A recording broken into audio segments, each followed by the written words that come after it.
Hello from the Channel studio in London and welcome to another edition of Foreign Dispatches, the programme that takes you around the world in 25 minutes. I'm Tenyola Uyitayo. On the programme this week, Christmas in the Holy Land of Jerusalem and Bethlehem overshadowed by Israeli mass conflict, plus Ukrainians mark second Christmas amid Russia's invasion.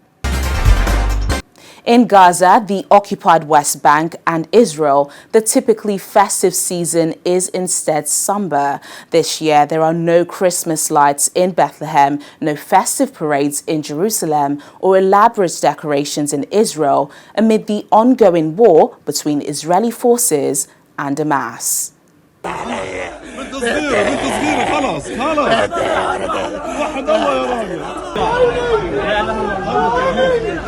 Gaza, Palestinians are mourning the loss of over 20,000 people killed in Israeli bombings. Bodies are being pulled out from under the rubble, while people continue to search for their missing loved ones amidst wide-scale destruction.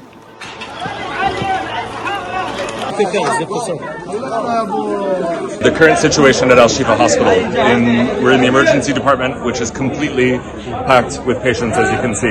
There are only 5 ambulances working in northern Gaza right now, and patients are self-presenting on donkey carts, on stretchers, being walked down the road. It's incredibly crowded. There are very few staff. Hundreds of patients awaiting surgery.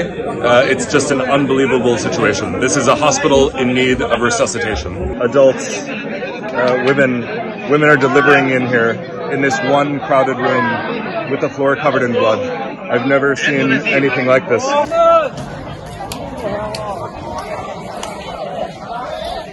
Food and other essentials are also running critically low. The people in the hospitals, yes, they need everything. They need medical supplies, but what they ask for first is food and water. The very basics. They do not have them. One of my colleagues described people lying on the floor in severe pain, in agony, but they weren't asking for pain relief, they were asking for water. That it's beyond belief that the world is allowing this to continue. I can only concur with James. I haven't been there, but just what I'm seeing and hearing from my colleagues is something that it's unconscionable that the world allows this to continue. The Gaza Strip remains the most dangerous place in the world to be a child, and day after day that brutal reality is reinforced. Over the past 48 hours, the largest remaining fully functional hospital in Gaza has been shelled twice. Now, that hospital, Al-Nasser in Khan Yunis, was a hospital I was at on a daily basis. It not only shelters large numbers of children who have brutal wounds of war, but it also shelters hundreds and hundreds of women and children from across the Gaza Strip who are simply seeking safety. So where do children and families go? They're not safe in hospitals, they're not safe in shelters, and they're certainly not safe in so-called safe zones. More than 130,000 of Gaza's most vulnerable children, that is newborns up to 2 years of age, are not receiving the critical life-saving breastfeeding or age-appropriate complementary feeding that they absolutely require. So that's our scenario. Without sufficient safe water, food and sanitation that only a humanitarian ceasefire would bring, child deaths due to disease could well surpass those already killed in bombardments.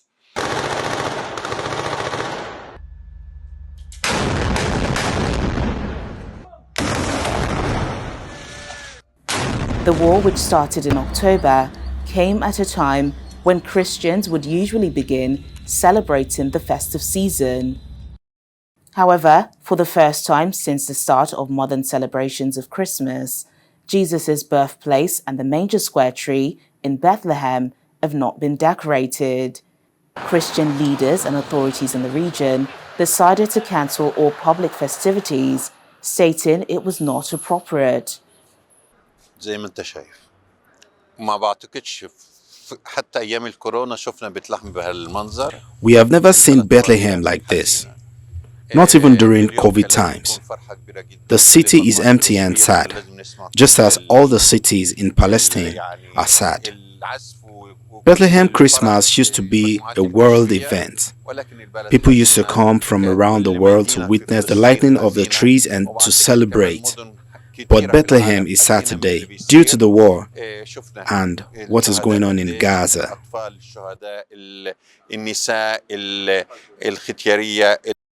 Throughout the region, even more have lost their work and are suffering from serious economic challenge without the usual fanfare. In the old city of Jerusalem, this Santa Claus is trying to bring some Christmas spirit with a message of peace. We wish you hope, love, and peace from the heart of the world, Jerusalem! The more important message to send from the heart of the world, Jerusalem, is the message of peace and hope from the Holy Land to the world, and wish this war will finish to live in happiness. Merry Christmas and Happy New Year from the Holy Land! Ho, ho, ho! We wish you...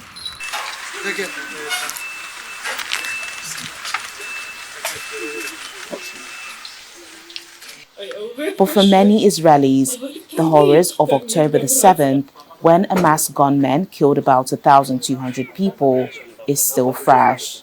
It was the bloodiest incident in a shock cross-border assault by the Palestinian Islamist faction and triggered a devastating Israeli counteroffensive in Gaza. 240 people were captured in the surprise attack. Although some were released during a ceasefire in November, it's believed over 130 people are still being held. In Tel Aviv, the frustrated families of the hostages have set up a campsite near Israel's defense ministry. They vow to stay there until the government secures a deal with Hamas to release their loved ones. It's important for me to be here today because we need to put more pressure on the government to remind them that the hostage situation must be ended with a deal, and the deal must be right now because we don't have any more time to waste. We cannot wait for them to try to rescue them by army with army forces. It needs to be with diplomatic deal, by a negotiation. We just want them to sit, all the cabinet will sit, and we'll find a way to negotiate and to bring our people home. We want them home, but no one is doing nothing right now except fighting. And fighting is not the answer right now. We want our people here, back home, with us. And if we fight, we cannot bring them alive. And we don't want to get bags. We want to get them alive. So this is why we're here every day until we heard from the government that they are sitting, talking. All the buses, and it's not so comfortable, but I was thinking about my son. It's not how it's to me. Here all is okay, but what happened with my son in the tunnel, in the dark, how he is sleeping, not how is night to me. I'm okay, I'm in my country. My son is kidnapped. Because I want, you give me my son. I want to make deal for the Hamas. I don't know how the deal, but I want you sit down at the table and talk for deal. Hamas militants say they will not discuss freeing any more of those captured if Israel continues the war on Gaza. With no signs of compromise, violence has intensified. Meanwhile, in southern Lebanon, just north of Israel's borders, conflict is also casting a long shadow over Christmas, with the sporadic thud of shelling at the border serving as a constant reminder of the threat of war with Israel. There's little to indicate the celebration of the festive season in the picturesque old city of Tyre in Lebanon, where families from the villages at the frontier have sought refuge during the worst hostilities with Israel in 17 years. Well, if it stays like this, I don't think that we will have a New Year party or a Christmas party. First, you know that South Lebanon is mourning at the moment, so you have a lot of victims, a lot of people that got damaged, so it's unethical to have like a party or whatever, celebrations or whatever, while people are in this situation. Some 20 kilometers from the border, Lebanon's southernmost city has provided refuge for many since hostilities erupted between Israel and Lebanon's Hezbollah, a knock-on effect of the war between the Palestinian group Hamas and Israel, some 200 kilometers away. A site of ancient civilization on the Mediterranean, Tyre is home to a predominantly Shiite Muslim population living alongside a Christian community with historic roots in the old city. The conflict marks another blow for a country where many are still suffering the effects of a catastrophic financial collapse 4 years ago. Due to the current circumstances, like the war from one side and the inflation from another side, so people are preferring not to spend money, expecting the worst to happen. So this is what's happening at the moment. The economic crisis has weighed on Christmas celebrations, and now conflict has made things worse. Since border violence flared, citizens on both sides have fled their homes. أكيد هالأزمة الاقتصادية كان لها كتير سبب رئيسي يعني. The economic crisis is the main reason for us not celebrating normally as we used to celebrate in previous years. Now, with the war on top of it, instead of celebrating at home in our village with our relatives, we have been displaced. But I'm here with my parents. I'll celebrate with my parents. My husband will be here. We'll all be here.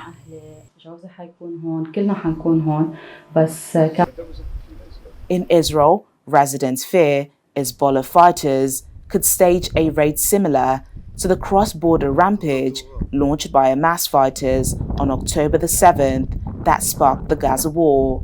We are turning to every normal country, be it United States, France, Arab countries, anyone who could somehow influence the situation and has some influence in Lebanon, whatever is left from Lebanese administration, Lebanese government, but still, definitely we are not running to open an additional front in the north. We will, if it will be necessary, if they will attack us, Hezbollah forces will attack us,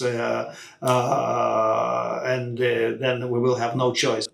We can't get back to the situation where our communities, kibbutzim, and other agricultural communities are sitting half a mile from the border, half a mile from the fence, and one day could be attacked by, as I've said, the Hezbollah special forces. We're not going back to that situation. Israel and Hezbollah fighters have been trading fire along the frontier on an almost daily basis since the war in Gaza erupted. The violence, which has largely been contained to the border area, has killed more than 130 people in Lebanon, including 94 Hezbollah fighters and 17 civilians. In Israel, the hostilities have killed 8 soldiers and 4 civilians. Ukrainians are marking their second Christmas under the shadow of Russia's invasion, with parts of Ukraine still occupied by Russia.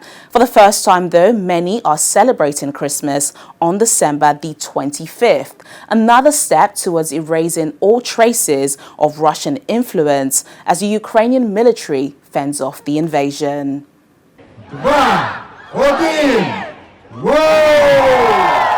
With their military locked in 21-month-old war against Russia, is the first time many Ukrainians are celebrating Christmas on December the 25th. It comes after Ukraine's main Orthodox Church in May 2023 decided to switch to a calendar in which Christmas is celebrated on December 25th, a move that distances it from Russia. Іде війна, у нас все одно є можливість прийти до нашої ялинки, в центрі нашої столиці. Хоча б не святкувати, але відчути цей дух, що все ж таки є Різдво, і в нас є можливість святкувати його в нашій країні.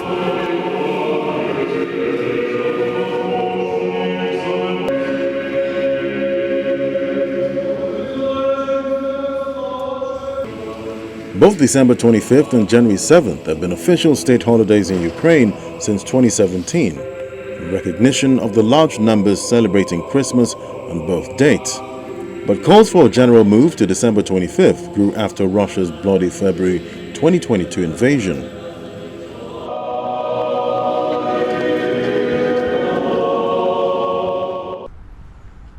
Despite the signs of an ongoing war, destroyed adversary military equipment, wounded servicemen, and portraits of falling soldiers are displayed in cemeteries across the country.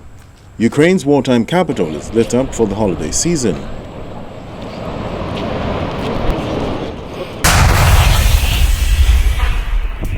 But on the front line, sub-zero temperatures are complicating the fight for forces.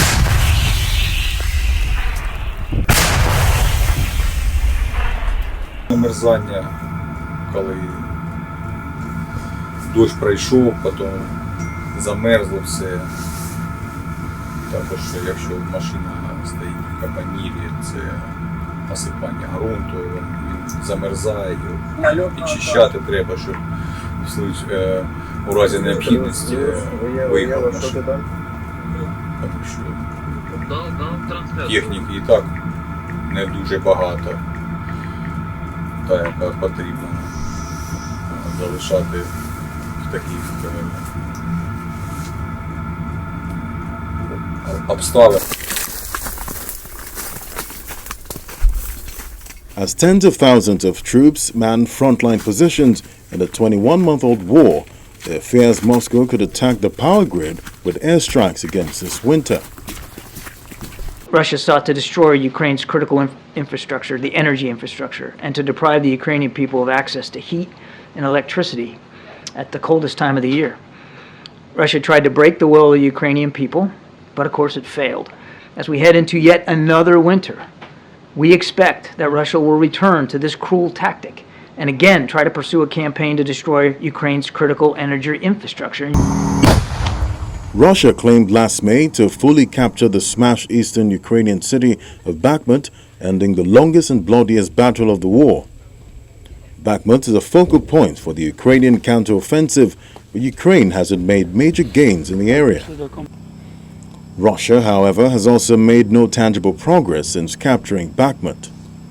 Ukraine, which initially saw tens of thousands of eager volunteers queue up to fight off Russia's invasion, is now trying to conscript more men to replace those currently at the front. Despite the world grappling with various issues, the Christmas season remains a time for spreading cheer and joy. Let's take a look at some heartwarming celebrations around the world. The streets of London are decorated with dazzling seasonal decorations as tourists and locals spill through the streets of the British capital to do their holiday shopping.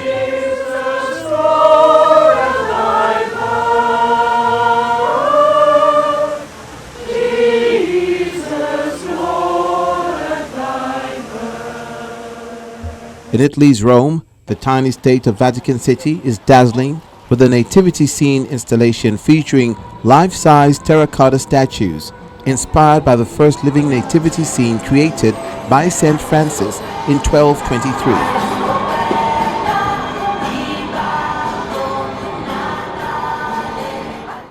Paris, the city of lights, is also glittering with festive illuminations from the Eiffel Tower to the Champs-Élysées. Decorated Christmas trees, festive baubles, and hundreds of thousands of lights make Denmark's capital Copenhagen sparkle for the Christmas celebrations. I mean, first of all, the lights, right? And here we are in the midst of it, with the music playing and the lights, and you can just sense that Christmas feeling. It's very nice every year, so beautiful, and if you're not in the Christmas mood, you will be it when you're here. First of all, the lights, right? In Germany, avid Christmas tree collector Thomas Jeramen's house is adorned with a record-breaking 555 decorated Christmas trees in all shapes, sizes, and colors. Also hoping to bring the Christmas spirit to the suburbs, homes in the Australian city Sydney are thrilling onlookers with dazzling Christmas lights displays. Local resident Brian Carr began the tradition and starts putting his lights up in August. It makes everyone happy this time of year, and we do it for the community. And to see the happiness and the joy on little kids' faces is just priceless. It means a lot to us, and that's why we do it every year. I started it in the street, and it's eventually worked down the street. It's amazing. So this is a family tradition that we always do, and it's one of our friends' first time here. I think it's just really nice and magical for all the kids especially to just witness all the lights.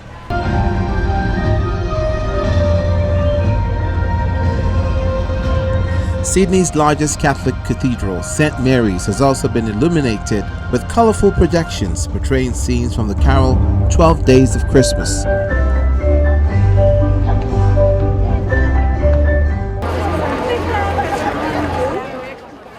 Mexico City is shining brightly this Christmas season, with the second biggest square in the world bathed in festive cheer. And our final stop is Lapland in Finland, known for being the official hometown of Santa Claus. As always at this time of the year, Santa's village is bustling with people. Once again, this year has been quite turbulent, and it seems to be that people have already forgotten some very important things, like friendship. One of the most important things in the world is the well-being of children. Children's well-being should be the goal for all of us the whole year. It's good to remember that friendship and Christmas spirit can be found in the same place, in all of our hearts. We can all do things to make my wish come true. My biggest wish is that people from all over the world could live together in peace. It's time to say to everybody, very Merry Christmas and happy and a better New Year. It is just my luck that I came to Finland during Christmas. The whole city, all the cities we visited, including Rovaniemi, are just so well done. We visited the Christmas market. We met Santa. There was snow when we met Santa during Christmas with all the caroling. It was just amazing. I've never experienced Christmas like this anywhere, and this is just like I read and saw in the movies, and like it exceeded all my expectations. Every year, the post office here receives over 500,000 letters from children around the world. Each letter is replied and sent back with a special Christmas stamp. And that brings us to the end of today's program, wishing you a wonderful Christmas celebration. Until next time, stay up to date with our top stories on our YouTube channel and website, channelstv.com. I'm Tenyola Oyetayo. Bye for now.